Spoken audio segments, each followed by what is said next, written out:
Hello everyone, so this lecture is all about the energy conservation in motional EMF. इससे पहले lecture में आप पढ़ चुके हो अबाउट द मोशनल EMF कि मोशनल EMF कैसे आती है जब भी कोई कंडक्टिंग वायर आपकी मोशन में होती है। कब? जब वो मैग्नेटिक फील्ड को काट रही हो, यानी कि उसको मैग्नेटिक फील्ड लाइंस को कट कर रही हो, यानी कि मैग्नेटिक फ्लक्स चेंज हो रहा हो, तो वो उस केस में आपका क्या होता है, EMF इंड्यूस होती है। और इस केस में मोशनल EMF में आपका क्या चेंज होता है, आपका position of the conductor change होता है, वाइल आपकी जो मैग्नेटिक फील्ड लाइंस है वो आपकी चेंज नहीं होती। दैट मीन्स वो अभी फिक्स है आपने रखी हुई, राइट। तो इसमें हमें पढ़ना है कि इस केस में भी एनर्जी कंजर्वेशन होती है, यानी कि मोशनल EMF भी आपका एनर्जी कंजर्वेशन वाले लॉ को फॉलो करता है। So if a conducting rod moves to right side with a velocity v, there will be induced current in it. Suppose करिए कि आपका ये पूरा सेटअप यहाँ पर लगा हुआ है। सपोज अगर हम यहाँ पर करें A और B, A एंड B आपकी क्या है, कंडक्टिंग वायर है, और यहाँ पर P, Q and R and S यहाँ पर क्या है, पूरा एक सिस्टम है जिसमें कि वायर लगी हुई है, और इस वायर के ऊपर ये जो कंडक्टिंग रॉड है ये मूव ऐसे ऐसे आगे पीछे कर सकती है, लाइक हमने करा था मोशनल EMF में। अब हमें क्या करना है, यहाँ पे सपोज हमने ये लेंथ L ले ली है, length of the conductor is L, और यहाँ से लेके यहाँ तक जो डिस्टेंस है, यहाँ से लेके यहाँ तक जो डिस्टेंस है लेट इट बी वो x है, और ये आगे पीछे जा रही है कंडक्टिंग वायर। सो आपका जो x की वैल्यू है that will keep on changing. So हमने यहाँ पे बोला कि जो आपका कंडक्टर है वो कैसे मूव कर रहा है, वो इधर को मूव कर रहा है। सपोज करिए कि हमारा राइट साइड को मूव कर रहा है, हम मोशन राइट साइड को दे रहे हैं, और विद द वेलोसिटी v ये राइट साइड को मूव कर रहा है। So the direction of induced current is given by Fleming's right hand rule. आपको सभी को पता है कि हमने पहले भी करा था, फ्लेमिंग राइट हैंड रूल क्या देता है, जब भी कंडक्टर में इंड्यूस्ड करंट हो रहा है तो उस इंड्यूस्ड करंट की डायरेक्शन हमेशा बताता है फ्लेमिंग्स राइट हैंड रूल।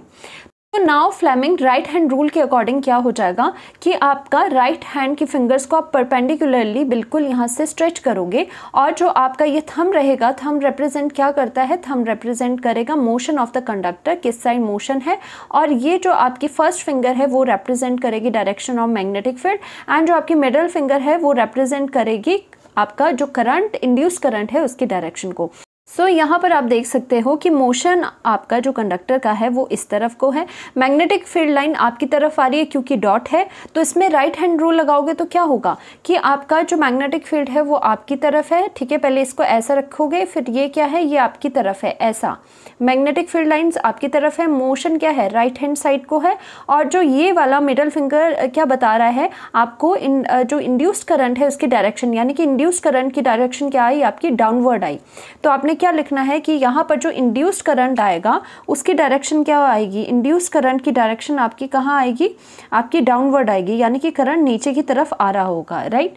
तो यहाँ पर वेलोसिटी इधर को है, यानी कि ये वाली चीज़ यहाँ को जा रही है, और आपका जो इंड्यूस्ड करंट है वो आपका नीचे को आ रहा है। तो इंड्यूस्ड करंट आ गया, दैट मीन्स आपका इंड्यूस्ड EMF भी इसमें आ जाएगा। तो हम लिखेंगे इसमें, इन दिस केस आपका जो इंड्यूस्ड EMF आई वो कितनी आई, नाउ इंड्यूस्ड EMF, जो इंड्यूस्ड EMF आई है रॉड में वो कितनी आई है, इंड्यूस्ड EMF की वैल्यू आप लिखोगे E इज इक्वल टू, जैसे हमने पहले करा है, कितनी आती थी रॉड के केस में, BL और V आती थी, और जो आपका इंड्यूस्ड करंट होता था, और जो आपका ये इंड्यूस्ड करंट है, इंड्यूस्ड करंट उसकी वैल्यू कितनी आती थी, आपको पता है I इज इक्वल टू क्या, EMF यानी कि पोटेंशियल अपॉन R रेसिस्टेंस होता था ऑफ द कंडक्टर।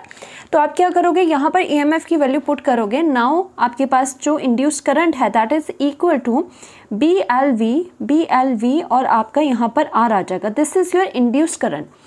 नाउ अब क्या होगा, जो आपकी ये रॉड है ये एक्सपीरियंस करेगी सम फोर्स, ओके। और आपको पता है कोई भी करंट कैरिंग वायर है, अब इसमें करंट आ गया ना नीचे की तरफ, कोई भी करंट कैरिंग वायर है तो अगर उसमें करंट है तो वो क्या एक्सपीरियंस करता है, वो मैग्नेटिक फोर्स को एक्सपीरियंस करता है।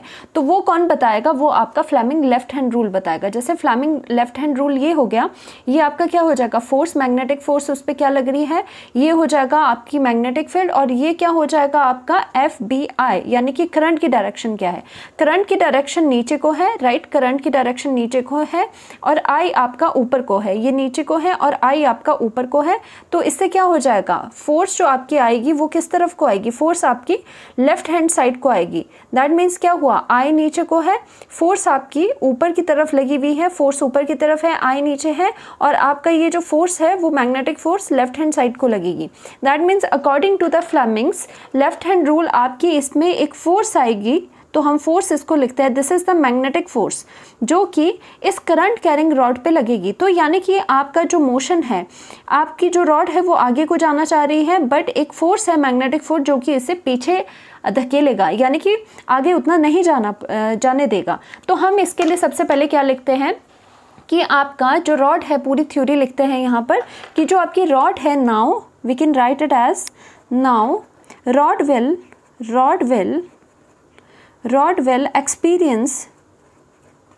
experience मैग्नेटिक फोर्स, क्योंकि करंट कैरिंग वायर है, ओके, उसमें मैग्नेटिक फोर्स लगती है। एंड डायरेक्शन आप लिख सकते हो, डायरेक्शन इज गिवन बाय उस फोर्स की डायरेक्शन किसने दी, आपकी फ्लेमिंग्स लेफ्ट हैंड रूल ने दी, okay, Fleming left hand rule ने इसकी डायरेक्शन दी। और उसकी डायरेक्शन कहाँ है, सो आपने देखा कि जो फोर्स की डायरेक्शन है, सो डायरेक्शन ऑफ फोर्स कहाँ पर लगी, force is in left side, यानी कि लेफ्ट की तरफ लगी, ओके, राइट की तरफ वो खुद जा रहा है, लेफ्ट की तरफ, लेफ्ट साइड को आपकी फोर्स की डायरेक्शन होगी, ओके। सो आपकी फोर्स अगर लेफ्ट को लग रही है, यानी कि यहाँ पर फोर्स लेफ्ट को लग रही है, तो वो फोर्स कितनी होगी, फोर्स की वैल्यू कितनी होगी। Now that force is equal to, हम बोल सकते हैं कि आपका जो फोर्स है वो कितनी हो जाएगी, इज इक्वल टू, उसका फॉर्मूला क्या होता है, करंट कैरिंग कंडक्टर में जो फोर्स हमने करी थी पीछे, वो क्या था, वो आपका ILB साइन थीटा था। और थीटा आपका किसके बीच का एंगल होता है, थीटा होता है एंगल बिटवीन आपका करंट और बी मैग्नेटिक फील्ड। अब यहाँ देखिए मैग्नेटिक फील्ड आपकी तरफ आ रही है, ऊपर की तरफ, और यहाँ पे जो करंट है वो नीचे की तरफ जा रहा है, यानी कि ये ऊपर है और ये नीचे है। तो ये आपका जो थीटा है, थीटा इस केस में क्या है, थीटा इस केस में दोनों के बीच का जो थीटा है दैट इज योर 90 डिग्री। दोनों आपका जो करंट है और जो मैग्नेटिक फील्ड है, दोनों क्या है, 90 डिग्री में लगे हुए हैं। सो नाउ जो आई यहाँ पे है वो क्या है, इंड्यूस करंट है। सो यहाँ पर पुट करेंगे आई की value, that is equal to आपका कितना आ जाएगा, BLV अपॉन आर आ जाएगा, राइट। यहाँ पर कितना है, इंटू एल रहेगा और बी रहेगा और यहाँ पे साइन ऑफ 90 रहेगा। साइन 90 आपको पता है 1 हो जाता है ना। फोर्स जो कि मैग्नेटिक फोर्स है जो एक्ट कर रही है आपकी रॉड में, that will be equal to, कितना आया आपके पास, b का स्क्वायर हो गया और l भी आपके स्क्वायर में है, v आया, साइन 91 हो गया, डिवाइडेड बाय आपका r रहा। तो this is your magnetic force जो कि एक्ट कर रही है left hand side of the conductor और उसे मूव करवाएगी वो लेफ्ट हैंड साइड को, ओके। सो आप यहाँ पर देखिए, हमने जो रॉड को मूव करना है वो राइट साइड को मूव करना है। अगर हमने रॉड को राइट हैंड साइड को मूव करना है तो हमें क्या करना पड़ेगा, यहाँ पे एक फोर्स लगानी पड़ेगी, जिसे हम फोर्स एक्सटर्नल बोलेंगे। हमें खुद यहाँ पर फोर्स लगानी पड़ेगी। क्यों फोर्स लगा रहे हैं, सच दैट क्या करे, ये यहाँ पर मूव करे। और ये फोर्स जो एक्सटर्नल होगी वो एटलीस्ट किसके इक्वल होनी चाहिए, इस अपोजिंग फोर्स के इक्वल होनी चाहिए, राइट। इससे ज़्यादा भी हो सकती है। अगर ये फोर्स इसके इक्वल हुई तो क्या हो जाएगी, ये दोनों फोर्स कैंसिल हो जाएगी और जो वेलोसिटी से आप चल रहे हो वो उसको आगे खींचेगी। अगर फोर्स यहाँ की एक्सटर्नल और भी ज़्यादा हुई तो और अच्छी बात है। इस फोर्स को ओवरकम करते हुए सारी चीज़ें जो रॉड है वो आगे को मूव करेगा। सो दैट मीन्स हमारे पास यहाँ पर एक्सटर्नल फोर्स जरूर लगनी चाहिए सो दैट वो राइट को मूव करे। तो हम यहाँ पर क्या लिखेंगे, again we can write it as कि यहाँ पर हम लिखेंगे to move rod in right side. अगर हमें रॉड को राइट साइड में मूव करना है तो हमें क्या करना पड़ेगा, वी हैव टू अप्लाई क्या अप्लाई करना पड़ेगा, फोर्स एक्सटर्नल इन राइट साइड। और कैसा होना चाहिए वो, सच दैट वो फोर्स कैसी होनी चाहिए, सच दैट कि आपकी जो वो फोर्स है, यानी कि जो आपकी फोर्स एक्सटर्नल है, एक्सटर्नल फोर्स कितनी होनी चाहिए, एटलीस्ट वो इक्वल टू होनी चाहिए जो फोर्स आपकी मैग्नेटिक फोर्स है, तभी तो वो आगे को ड्रैग करेगा उसको। तो अगर ये दोनों इक्वल है, आप यहाँ पे ध्यान देना, फोर्स जो आपकी मैग्नेटिक फोर्स है वो एक्सटर्नल के इक्वल है। ओके, ये वाली चीज़ हम बाद में यूज़ करेंगे। नाउ देखिए, ध्यान से देखिए, अब हमारी चीज़ आती है कि अगर बच्चों हम यहाँ पर जो आपकी रॉड है उसको आगे को मूव करवा पा रहे हैं with the help of F external, तो ऑब्वियस सी बात है जो आपकी ये रॉड है उसमें क्या लगेगी, सम मैग्नेटिक पावर लगेगी, मैग्नेटिक पावर लगेगी जो कि इसे आगे की डायरेक्शन में ले जाएगी। और मैग्नेटिक पावर वही हम देखेंगे कि इस रॉड में कितनी मैग्नेटिक पावर अब लगेगी। So now magnetic power on, so हम लिखेंगे सो magnetic power to move rod forward यानी कि आगे को, यानी कि कौन सी डायरेक्शन में, राइट साइड में मूव करने के लिए क्या होगी आपकी। देखो, पावर का फॉर्मूला हमेशा आपका क्या रहता है, पावर का अगर फॉर्मूला देखें तो वो कितना होता है, पावर, अगर मैग्नेटिक पावर आपको देखनी है, that is equal to work done divided by time, यानी कि कितना वर्क डन करना पड़ रहा है उस रॉड को यहाँ से उधर ले जाने के लिए विद रिस्पेक्ट टू टाइम, वो होती है आपकी मैग्नेटिक पावर। अब यहाँ पे मैग्नेटिक पावर है, यानी कि पी मैग्नेटिक अगर हम यहाँ पे लिखे, दैट इज इक्वल टू कितना हो जाएगा, देखो वर्क डन का जो फॉर्मूला है वो क्या रहता है, फोर्स इंटू यानी कि फोर्स कौन सी आएगी, फोर्स एक्सटर्नल आएगी, इंटू डिस्प्लेसमेंट, कितना आगे को ले गए हैं, यहाँ से यहाँ क्या है, एक्स है, तो यहाँ पे ये x आएगा, तो आपका यहाँ पे कितना आ गया, इंटू एक्स डिवाइडेड बाय यहाँ पर कितना आ गया आपका t आ गया। ओके, तो यहाँ पर x अपॉन टी क्या होता है, we know that x upon T is क्या होता है, x डिस्टेंस अपॉन जो टाइम होता है उसकी वैल्यू क्या होती है, वो आपकी वेलोसिटी होती है। सो दैट मीन्स आपके पास क्या है, हम यहाँ पर लिख सकते हैं आराम से। सो आपके पास जो पावर मैग्नेटिक आई है, यानी कि मैग्नेटिक पावर आई है, P magnetic is equal to कितना आ जाएगा, F एक्सटर्नल जो फोर्स एक्सटर्नल है, और साथ ही साथ क्या आ जाएगा, इनटू वेलोसिटी। ये वाला फॉर्मूला अभी आपके पास आ चुका है। तो यहाँ पे फोर्स एक्सटर्नल है, दैट इज इक्वल टू क्या है, हमारी फोर्स है, तो हम क्या लिख सकते हैं, जो पावर मैग्नेटिक पावर है इज इक्वल टू आपकी फोर्स आ जाएगी, सिंपल जो मैग्नेटिक फोर्स थी आपकी, क्योंकि F जो है आपका वो एक्सटर्नल फोर्स के इक्वल है, इनटू आपका क्या आ जाएगा, इनटू वेलोसिटी आ जाएगी, राइट।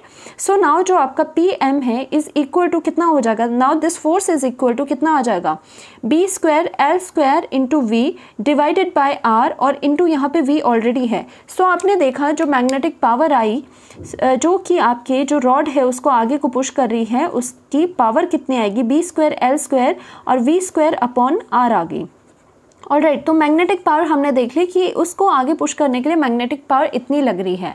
सो हम देखते हैं, आपकी मैग्नेटिक पावर अभी देख ली, तो उसके बाद हम देखते हैं कि इलेक्ट्रिकल पावर उसमें क्या लगेगी। So now the electrical power produced, देखो अगर आपकी मैकेनिकल पावर अगर लग रही है उसको आगे करने के लिए, तो आपकी इलेक्ट्रिकल पावर भी लग रही है। ओके, इलेक्ट्रिकल पावर भी आएगी, इलेक्ट्रिकल पावर प्रोड्यूस्ड। और वैसे भी अगर आपको नहीं पता तो वैसे ही आप इलेक्ट्रिकल पावर निकालेंगे और देखेंगे दोनों में क्या रिलेशन लास्ट में है।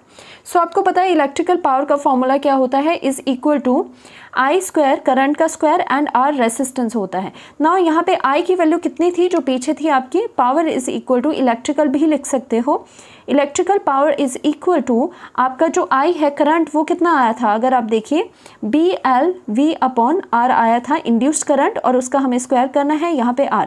अब नीचे R स्क्वायर हो गया और एक R कैंसिल हो गया, तो आपका क्या आया कि आपका जो पावर इलेक्ट्रिकल है that is equal to your B square L square, और यहाँ पे देखिए B square L square V square, और यहाँ पर कितना हो जाएगा, डिवाइडेड बाय R हो जाएगा।